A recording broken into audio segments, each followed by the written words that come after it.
they become successful because they have an abundance mindset, right? Those that have a scarcity mindset don't become successful. And so if you're seeking that person out, they focus on abundance. They're happy to share, but what they're looking for is, are you going to be respectful and reciprocate value?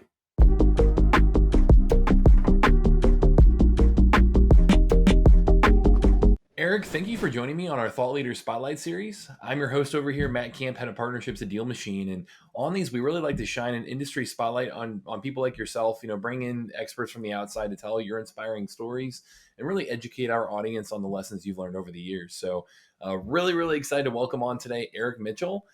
Eric, I know you're the author of the newly released book, The Why of Money, an introspective look on how to get out of your own way and financially earn what you deserve.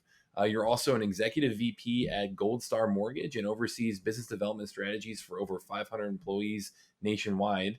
And then finally, you're a certified master practitioner in neuro-linguistic programming, an industry leader in marketing, business development, and were voted the National Mortgage Professional Magazine most connected real estate or mortgage professional in the last 9 years in a row. So quite a few things here to talk about here, Eric. I'm excited to have you on and welcome on. Yeah, excited to be here, Matt. So you know what? I'd love to start off and hear more about your journey getting into this world. Like, can you tell us a little bit more about early days and how you had this passion now in the finance space? Yeah, well, I think I'm like everybody else in the mortgage space. You fell into it. I don't know anybody that was, 8 years old dreaming about one day I get to be in the mortgage. I get to be in the mortgage industry. And so, it happened to me in 1999. I was born and raised in Canada, moved to the United States in '99, and I was approved for an SBA loan. I was opening a business, and I didn't understand the American banking system. I didn't realize banks could be privately owned and just change their mind just because. And so, after selling my whole life in Canada, moved to the United States, there was a snafu in my loan approval for the business. So, in researching how lending worked, which is very different in the United States than it is in Canada, I recognized that consumers just didn't understand. Like they couldn't. Which bank do I go to? Which lender do I go to based on what need? Mm-hmm. And so I started out in 1999 just being a loan broker, not a mortgage broker, but I was doing everything: SBA loans, equipment financing, receivables financing, unsecured lines of credit. And then in 2000, the whole mortgage thing took off and my phone wouldn't stop ringing. And so I just started focusing more on mortgages. And that was really what has led me to this journey. I, became a loan officer, then a sales manager, then a national sales manager. And then I seem to have some sort of photographic memory for matrices and numbers. And so I can underwrite, consumers in the field with a pad of paper and a pen in about 60 seconds. And so that kind of threw me into a whole bunch of pretty interesting experiences over the years. No kidding. Yeah. Thinking back on the last 20 plus years like that, what are some of the highlights you can share from us in terms of pivotal moments in your career where you feel like you really learned a lot? For me, it's always been about having mentors. What I try and do is seek out whoever's done what I want to do the best, Mm-hmm. right? Because whatever it is that I'm trying to do, somebody's already done it. Right? I'm not reinventing anything. And so let me go seek out the people who've done it the best, and I'll find ways to create value for them so that they'll mentor me as to how they're doing what they're doing. So my first mentor in the mortgage world was a gentleman out of Albuquerque, New Mexico. His name was Greg Frost. And he had a 7% market share of Albuquerque, meaning 7% of all mortgages done in Albuquerque had his name on them. And I don't, for people watching this, they may think, well, 7%, that's not a big deal. It's like 7% of anything in the mortgage space is monstrous. And so learning what he did, how he did it, why did he have such a loyal following?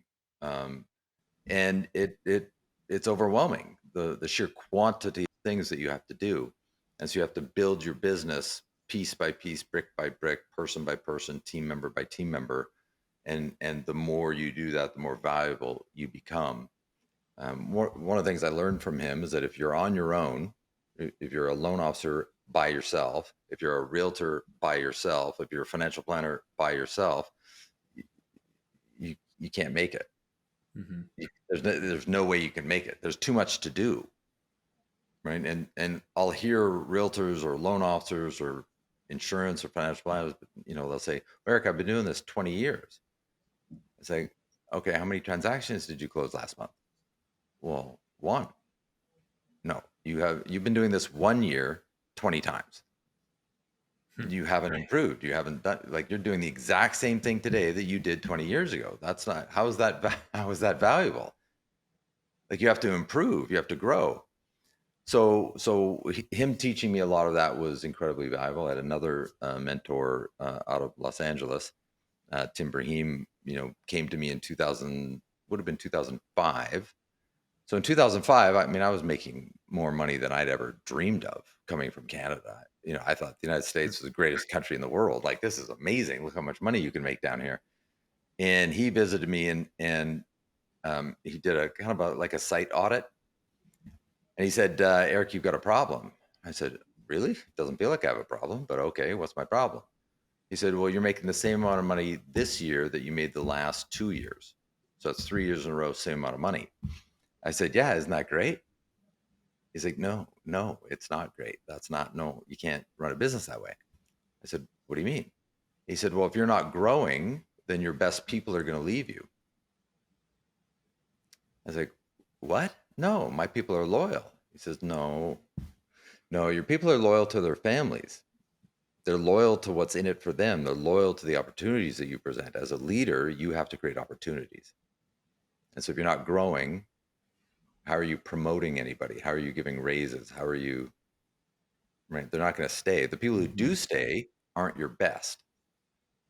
The best will leave you. I was like, wow, that doesn't feel good, but it's true, but it didn't feel good, right? It's like, okay, grow, got it. So how do I do that? And so learning how to continuously grow nonstop, right? What does that look like? Where are the benchmarks? And then how do you reinvent yourself based on those benchmarks? So that was certainly pivotal. And then all of us went through 2008, 9, and 10. I mean, that was a learning experience. I went to Prospect Mortgage and started a short sale joint venture division for them. So luckily, I found a way to keep growing and keep being prosperous even in a crazy Hmm. time. And then 2011 through 2021, we had a 10-year run where every year got better than the next. Like every year was an improvement for 10 years in a row. I mean, it was just an easy run in the mortgage space. And then 2021, you know, Hmm. it would have been February 2022. Rates just started climbing quick, and it was quick. It was quick. I mean, they started going up fast. One day we're quoting 2.5% on a mortgage, the next day 3.5%, the next day 4.5%, the next day 5.5%. It's like, what is happening? Um, So certainly the last year and a half has been an interesting experience trying to explain to consumers, explain to realtors what's causing mortgage rates to go up. How is inflation and the Fed correlated versus the 10-year treasury versus mortgage rates? What is happening, and how do we create a predictable response to it? And so it's been a great ride, man. And I got a lot more in me, and right now it's about just trying to help people with structure, order, predictability. What's happening? Why is that happening? How do they make better decisions for themselves and their families? How do realtors capitalize on technology? Most realtors struggle in the technology world, right? Adopting technology at a fast pace. And so really trying to help them understand what's available to them to drive more business, drive more activity without having to give up, 30% of their commissions on every deal. And then also real estate investors. How do we help real estate investors, capitalize on the opportunities right now Hmm. with all the new products and structures? And there's a lot of people that talk about buy, fix, and sell, buy, fix, and sell, buy, fix, and sell. And that's great from an income standpoint, but also buy, fix, and hold. A lot of investors don't know that they can. And so just trying to help them understand there's choices. Whatever choice they make is great. Just making sure that they understand they have choices. Yeah, yeah. I mean, I think we've got a good mix of real estate investors and some agents as well watching. That I know a lot of this can be applicable. I mean, the mentor bit there as well. That lesson. I mean, that's something we hear often as well as not having to reinvent the wheel. Like find that person that has done what you want to do and really try to bring them as much value as possible. And in that That's it. process, we'll learn so much. Yeah, I see a lot of people going to mentors or potential mentors and saying, "Hey, will you teach me?" But they don't offer anything in return, right? Hmm. And they don't say, "Hey, what can I do to be valuable in return?" And it's shocking when you say that to a potential mentor, how eager they are to share, Hmm. right? They're not, they've become successful because they have an abundance mindset, right? Those that have a scarcity mindset don't become successful. And Hmm. so if you're seeking that person out, they focus on abundance. They're happy to share, but what they're looking for is, are you going to be respectful and reciprocate value somehow? Or are you just going to take from them? And so if you can focus on how do I create mutual value, the world opens up to you. Absolutely. Yeah. And then I loved your bit about growing, thinking about growth, how to grow a team, how to keep your team members and, get them excited to continue along that ride with you by opening opportunities for them. Um, I do want to ask, I know you talk about here, the journey you've seen over those 20 plus years and what the market has done, especially as of late. If you're a real estate investor watching this right now and you're somebody who's hesitant on the market, you're like, hey, should I get into real estate or not? Like you've got, there's a lot of uncertainty out there. How would you address that with a real estate investor right now? Yeah, I mean, it really depends on your life situation. I'm not going to sit here and say, "Oh my God, real estate's never goes down. They're not making land anymore." You got to like that's all just silliness. Um, and I'm sorry to the people that maybe say that stuff, but it's not real. What's real is um, another mentor of mine, probably the smartest financial planner I've ever come across. Um, he explains it this way. He said, If you want to understand money, money is like football. If you understand football, then you can understand money." I was like, "Okay, well, I understand football, so hit me." He said, "Well, can you win the Super Bowl if you have a bad defense?" It's like, "Nope. You have bad defense, you're not winning the Super Bowl." "Okay. So you need an offense and a defense. You need them both to be strong." I said, "Yes." So, okay. So now let's define offense and defense with money. Offense is something you control. Defense is something you don't control. Right? So can you control the market? No. Can you control real estate values? No. Okay. So that's all defense. That has right? You can't control it. Therefore, what can you control? And he said there's only two things you can control. The first thing you can control is your time. What are you good at? What's your daily activities, your job, your career? What do you do nights, weekends, right? Like Hmm. you can control your time. And secondly is real estate. And I challenged him on it. I said, whoa, I can't control real estate values. He says, no, I'm not talking about real estate values. You should be, if you're going to buy real estate as an investment, it's about cash flow, not about speculation. So if you buy real estate that cash flows and you never sell it ever, how do you lose money? I was like, Right. look at you. If you buy real estate based on cash flow and you never sell it ever, how do you lose money? Well, you don't. Ah, okay. So it's the people that are speculating. That's a gamble, right? And you just have to, okay. And I'm not saying gambling is bad, but you have to make educated decisions. So from an interest rate standpoint, right? Are rates going to keep going up? Are they going to stabilize? Are they going to come back down? That's all stuff you can't control. I'm happy to share my opinions on this.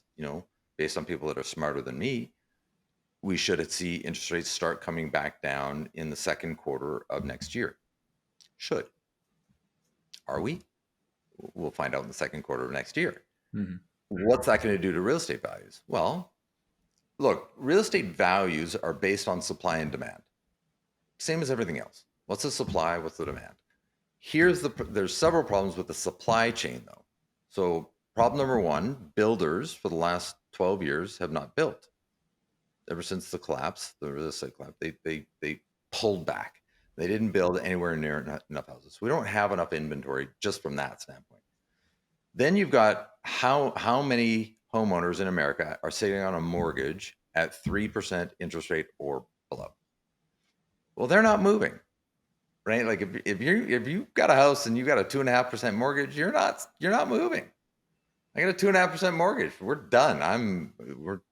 We're here for the next very long time. And so you've got not enough inventory.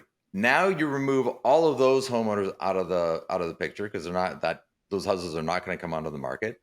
Then you've got Wall Street that is buying single family homes and townhomes and condos by the truckload, as much as they can get their hands on, to try and turn them all into rental properties. There's no inventory, man. That's the problem we have right now is there's no inventory. There's this huge demand with no inventory. Now, the buyers, a lot of them are on the sidelines because they're freaked out about interest rates. Yeah, okay. But the rate goes down at some point. You can refinance and right. Okay, but you got to bridge that gap. And if you can't afford the payment, you can't afford the payment. Then you can okay. If I want to buy my first rental property, maybe I buy a duplex or a triplex or a fourplex. Right? You can get those things with 3.5% down, 5% down. You just became a landlord, right? If it's your first. Mm-hmm. And so there's lots of creative ways to get into real estate and make money based on cash flow. If you're going to speculate on the market, then that's a longer discussion about probabilities. And you look at what's going on in the Middle East right now. You look at Russia, Ukraine. You look at China, Taiwan. You look at there's stuff that can happen. I can't sit here and tell you that over the next 2 years everything's going to be fine.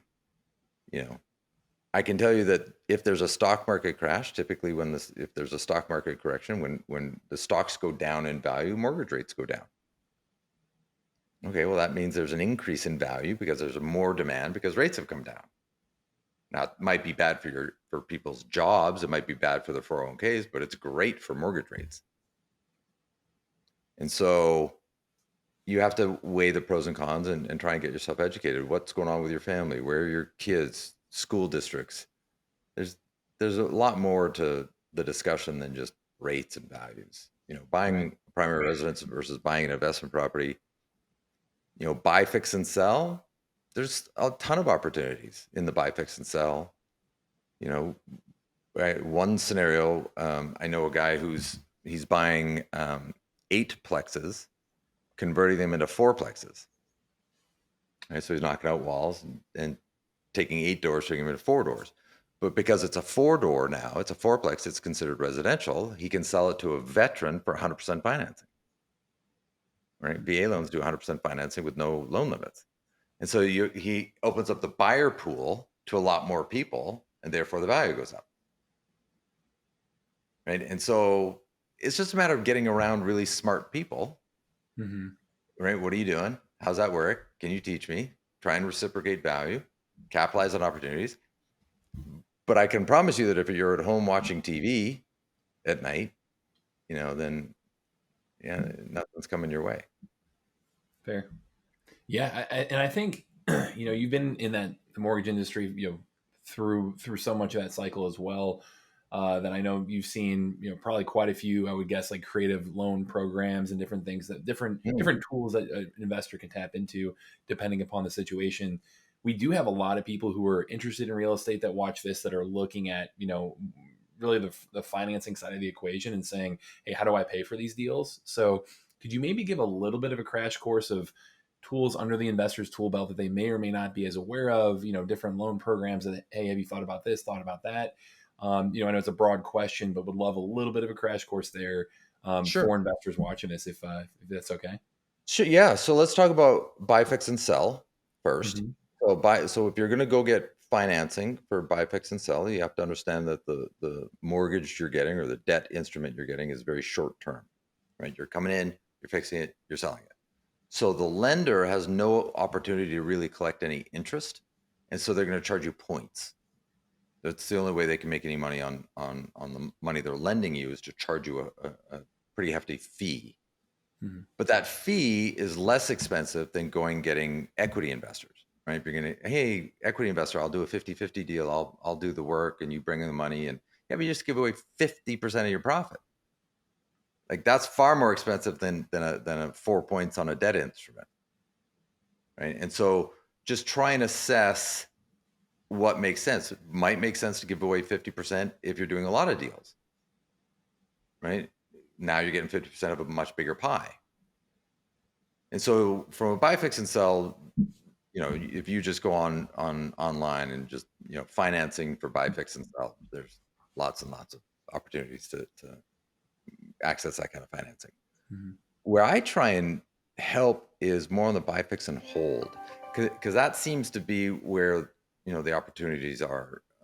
People are not understanding that they can get long-term debt instruments on rental properties without the need to overpay on their tax returns, because that's really where the challenge comes in, right? I'm a realtor, or I'm a real estate investor, and I write my whole life off through my LLC, and so my taxable income doesn't support me going out and getting all these properties. Okay, but you're not asking the right question. The question more should be, based on that, what's available? Not I don't, right? As soon as you say I don't, it means you stop looking. Mhm. No, wait a second. So let's start with something easy. There's something called a DSCR loan. So it stands for debt service coverage ratio, DSCR. If you Google DSCR loans, lots of websites come up. And so it's only designed for investment properties. It's only designed for residential, although I'm seeing now coming out to 12 units. I've seen DSCRs up to 12 units. And DSCR means we're only looking at the property. We're not looking at you. Don't want your tax returns. I don't care what you do for a living. I don't care what your personal income is. We're solely underwriting this from property. Does it cash flow? Yes or no? And if it does, then we're good to go. And so if you're analyzing your properties that you're buying or keeping based on cash flow, that's a great structure, because they're not looking at your tax returns. You're not even supplying they don't even ask for them. So that's one thing. Another thing is how many mortgages are reporting on your personal credit report, right? So there's this stigma in the marketplace saying, well, you get capped out at 10, you can't buy more than 10 because, well, that's a Fannie Mae Freddie Mac restriction, which it is. Mhm. But if you're buying investment properties and holding on to them, but they're in your LLC, right, or your S corp or whatever, your corporation, and you're buying them as the corporation or the LLC, then they're not on your personal credit report. They're not affecting your personal credit. Right? And so are you structuring them that way? Because you can buy investment properties or hold on to investment properties. You don't have to buy them individually and then transfer them to an LLC, which I watch a lot of people doing. It's like, why are you doing that? It's still on your personal credit report. Um, then you can also do blanket loans, are available pretty readily. Meaning, if you've got 7 investment properties and you've got 7 mortgages, you can put all 7 mortgages into one mortgage in an LLC as a blanket loan, right, in Mhm. that LLC, and you don't have to make 7 payments every month, and all the rest of that. And you can get them as what are called non-recourse, meaning you personally are not guaranteeing the loan. It's solely in the corporation. So that non-recourse is absolutely available on certain mortgage structures now. Um, then you get into other things like foreign nationals. If you want to attract a buyer pool, because if I'm holding on to the property, what I care about is the cash flow, right? Renters, maybe an Airbnb, short-term rental, long-term rental, right? I'm looking at the cash flow. But if I'm trying to sell the property, what I want to do is open up my buyer pool.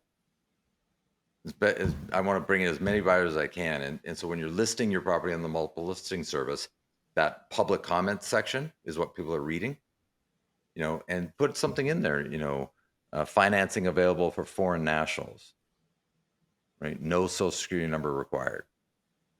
What? Right? I'm like, what? No social, what? How's that work? Yeah, how many phone calls are you going to get?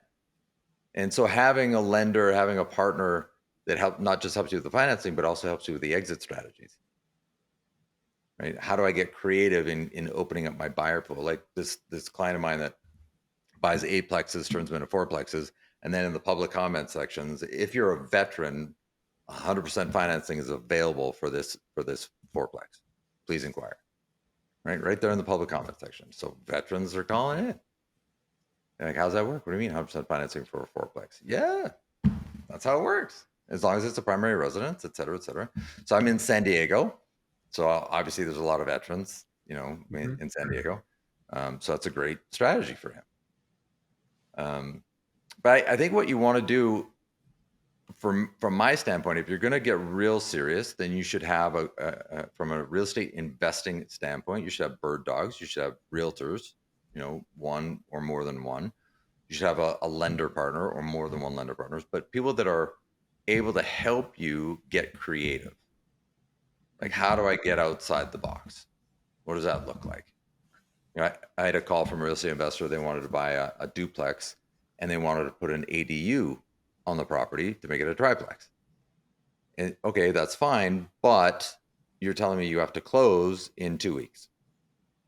It's like, yeah, 2 weeks. Okay, well, we're not closing a construction loan from scratch in 2 weeks. That's not going to happen. So here's what Mm-hmm. I'm going to recommend. And so we walk through the process. So they're getting a regular loan. They're going to buy it as a duplex. Then they're going to refinance into a construction loan after the fact, right? But they needed to get the property. Yep. And so how do you have these advisors in your life? Because if you're trying to build a business, if you're really trying to build wealth, you've got to surround yourself with smart people that are really good at what they do. A financial planner, an insurance agent, an estate planner, making sure that everything's protected from an asset protection standpoint. What if you get sued? What if one of your tenants slips and falls? What if so there's complexity to it. And don't get overwhelmed by it. Just surround yourself with smart people that can help. Mm-hmm. Love that.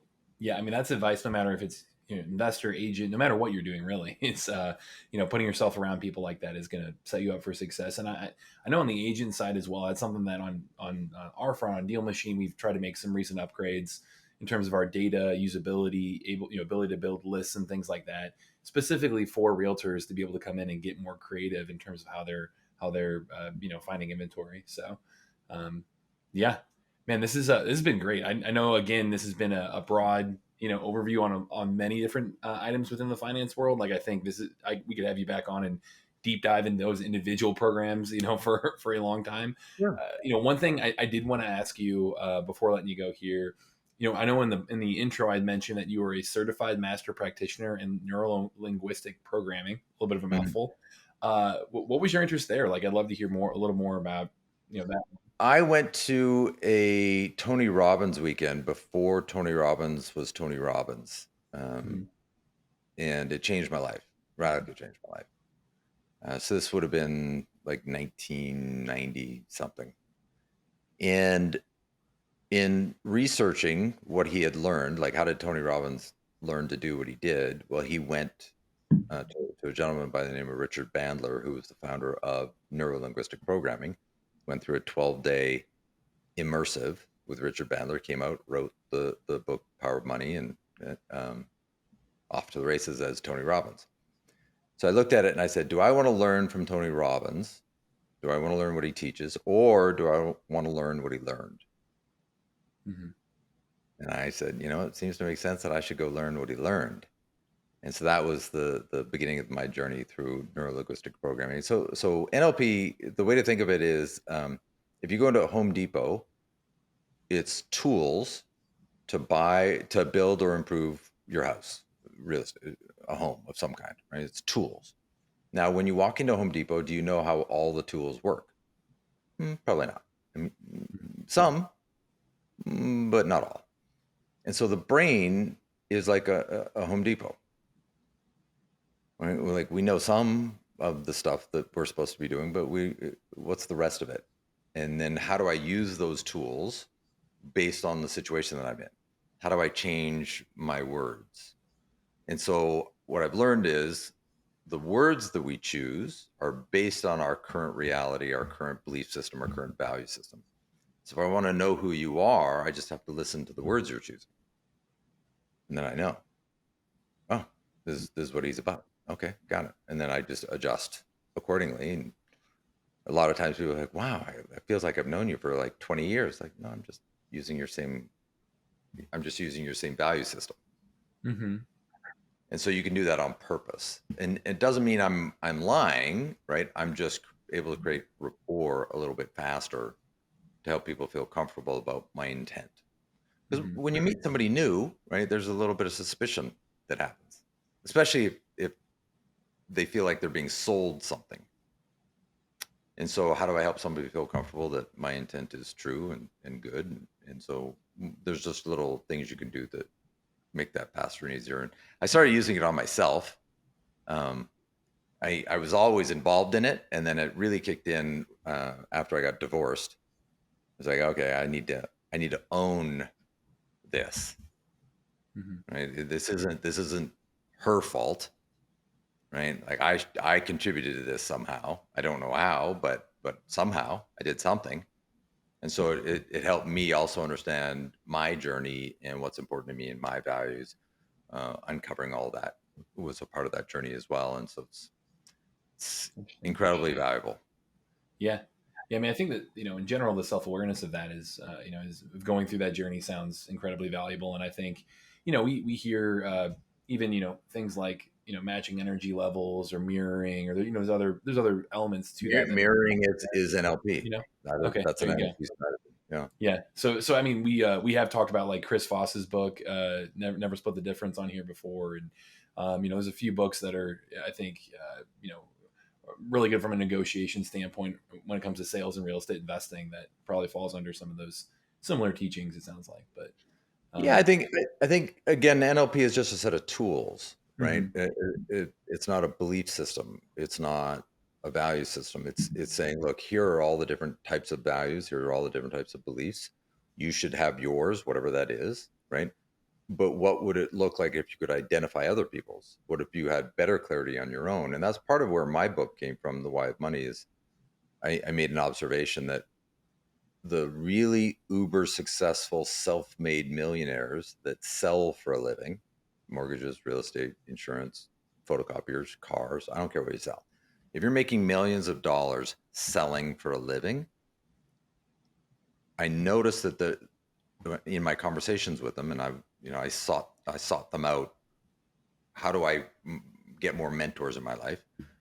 And when I would ask them, like, why do you do this, right? You don't need the money anymore. Nobody needs $10 million a year. We want it. It's great. Like who doesn't want it? But you don't need, right? You can live on less than $10 million a year. And so what's causing them to go past their needs? And what I quickly learned is that every single answer that came back was never about the money. Not one time, man. Not a single time. And so I got super curious about it. And then I started asking deeper and deeper and harder questions. And I realized there's only five answers. It's always one or more, but there's only five buckets here. And did a lot of testing on it, and got it in front of a book publisher, and they're like, "We've never seen this before." And so got a book publishing deal. And so the chapter one of the book is here's the five, right? mhm. It's chapter one. If you don't have one or more of these five in your life, if they're not drivers, don't sell for a living. There's lots of other ways for you to make money, but don't do it in sales. There's only five things that are going to drive you in sales. And so I get a lot of attention on it. People are always trying to challenge. No, Eric, I'm successful, and okay. How much money did you make last year? Well, I made like $100,000. I said, dude, I don't even know how you live on $100,000. That's not successful. I'm talking about people who are making $10 million a year selling for a living. This is what they're telling us, right? And so you're making $100,000 a year. Instead of fighting them and telling them they're wrong, how about you embrace what they're teaching and then watch what happens? because people that are making $100,000 a year, right? I'm not saying you're not doing well, but you're not going to retire. You're not. Retirement is an illusion. It's never going to happen if that's your income. It's mathematically certain. I'm not trying to be a doomsdayer. I'm saying buy real estate, get in the game, do something. There's lots of solutions here, lots and lots of solutions. But you know, the driver in your life has to come from something emotional, not logical. Just like you can't get someone who smokes for a living, you're not going to give them logic and then have them stop smoking. They know they're going to die sooner. Logic went out the window a long time ago. So how do you tap into them emotionally? And that's the purpose of the book, is how do you identify what your real driver is? And one of my caveats is, if you're telling me your why, whatever that is, and you're not weeping while you're telling it to me, then that's not it. Won't drive you. And Hmm. so, but if and I'm not sitting here every time I talk to somebody I want them to cry. No, that's not it either, right? But it has to have that level of meaning for you, whatever that is for you. And it's not for me to tell you what that should be. But I've never met somebody who doesn't have it. I've never met a single person that, if we just start peeling back the layers of the onion, it's there. Now let's uncover it. Let's make it front and center, and man, your activities are going to change real quick if you can get your arms around it. For me, it was 30 years. It was my dad, right? I needed to prove him wrong. He told me a bunch of stuff as a kid that was false, and I needed to prove him wrong. And so for 30 years, it drove me. If you can think of a four-letter word that starts with the letter F and ends with the letter K, right? And then you put U at the end of it, right? FU. That's what I needed, and I needed it badly. And so, about 5 years, I got my moment. Right, it collapsed. I got it. I won. Now he doesn't know. He and I haven't spoken for probably 20 years, and I don't need a sob story, right? That drove me. It was a gift. It drove my activities.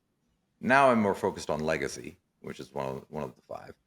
Um, but you have to focus on something that has nothing to do with money, because if you're focused on money, then people can feel it from you and they don't want to do business with you. There has to be Yeah. meaning behind it. The money will show up, but don't focus on the money. Focus on the meaning. What are you going to do with it? What impact are you looking for? Why is that important to you? And some people say, well, I just want to help people. No, you don't.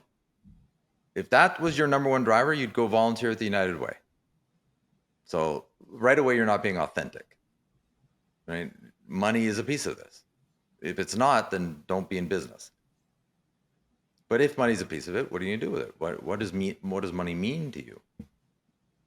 Right? And that's where you got to do a deep, deep dive. What does money mean to you?